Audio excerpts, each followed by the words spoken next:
सरांसोबत चर्चा नक्कीच केली जाईल. प्रभू सर, संभाजी सर, आप अगर हम देखें all over India, all over world cricket खेलने का अनुभव, आपका एक्सपीरियंस है, रिसेंटली आईएसपीएल में भी अगर हम देखने, एक जबरदस्त प्रदर्शन रहा था.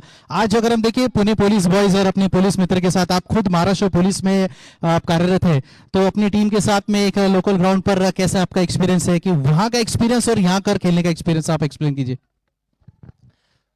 सर्वात प्रथम मी पोलीस बॉयज ऑर्गनायझेशन चषक 2026चे जे ऑर्गनायझर आहेत त्या सर्वांचं मनापासून आभार मानतो की प्रत्येक वेळेस मी गेल्या वेळेस जी पोलीस बॉयजने आपल्या टुर्नामेंट घेतली होती फक्त पोलीस आणि पोलीस पाल्य यांच्यासाठी, ती टुर्नामेंट आपली इतकी फेमस झालेली, आता महाराष्ट्रात कुठे गेलो तरी परत कितीतरी जण विचारतात की ती टुर्नामेंट परत कधी होणार आहे. आणि म्हणजे साहेब असतील सर्वच जण विचारतात.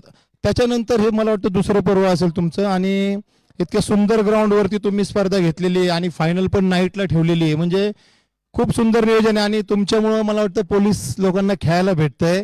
पोलीस पाल्य असतील, पोलीस भरतीवाले असतील किंवा पोलीस झालेले असतील, त्यांना सर्वांना खेळायला भेटतं. आणि पोलीस बॉयज ऑर्गनायझेशन हे नावच खूप मोठे आहे आणि चषक म्हणजे दिलं म्हणजे खूप मोठं नाव झालेलं आहे. आणि मला असं वाटतं की तुम्ही असंच स्पर्धा भरवत राहिले तर सर्व पोलिसांना ड्युटीवरनं वेळ काढून हे खेळून त्यांना आनंद घेता येईल.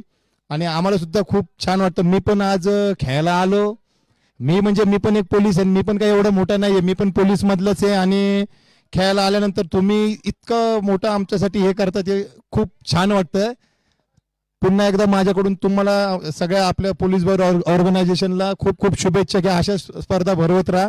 आणि आमच्याकडून तुम्हाला काही सपोर्ट पाहिजे असेल, तुम्ही तर खूप भारीच करताय, पण थोडंसं जर काय आमच्याकडून सपोर्ट पाहिजे असेल, काय माहिती पाहिजे, काही पण, तर आम्हाला कधीही फोन करा, आम्ही तुमच्यासाठी कधी पण अवेलेबल असणार आहे.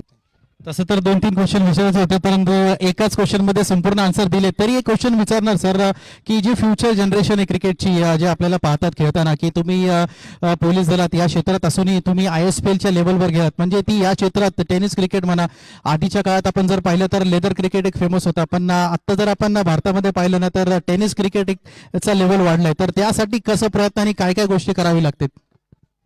आता तुम्ही जी ही स्पर्धा भरवलेली आहे, अशा स्पर्धेमधूनच प्लेअर तयार होतात, त्यांना लोकल याच्यामधून खेळायला चान्स भेटतो. आणि जर बाहेरचे प्लेअर खेळायला आले आणि त्यांनी पाहिलं की हा प्लेअर खूप छान खेळतो, मग त्याला त्याच्यानंतर चान्स भेटणार आणि अशा स्पर्धेमधूनच त्याला चान्स भेटणार. आणि सर्व प्लेयर्सने असं काही नाहीये कोण मोठा बारीक कोण नाहीये, ज्यावेळेस तुम्ही ग्राउंडमध्ये उतरता त्यावेळेस आपण स्वतःच चांगलं भारी प्लेअर आहे आणि ते समजून खेळायचं. आणि तिथून पुढे मग जसं तुम्ही चांगले खेळत जाणार, आपोआप तुम्हाला चांगल्या टीमचे फोन येणार. आणि तुम्ही एखाद्या चांगल्या टीम मध्ये एकदा खेळायला सुरुवात झाली की तुम्ही आत्ता जे खेळता त्याच्यापेक्षा अजून भारी खेळणार, कारण तुम्ही एक मोठ्या लेवलच्या टीम मध्ये खेळता, तुमचा कॉन्फिडन्स हाय लेवलला जाणार आणि चांगले खेळणार आहे. मग ISPL असेल, ITCSF असेल, अशा मोठ्या स्पर्धेमध्ये तुम्हाला खेळायला चान्स भेटेल.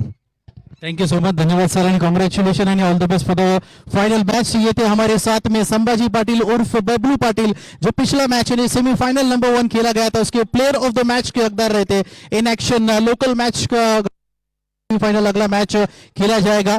तब तक के लिए धन्यवाद.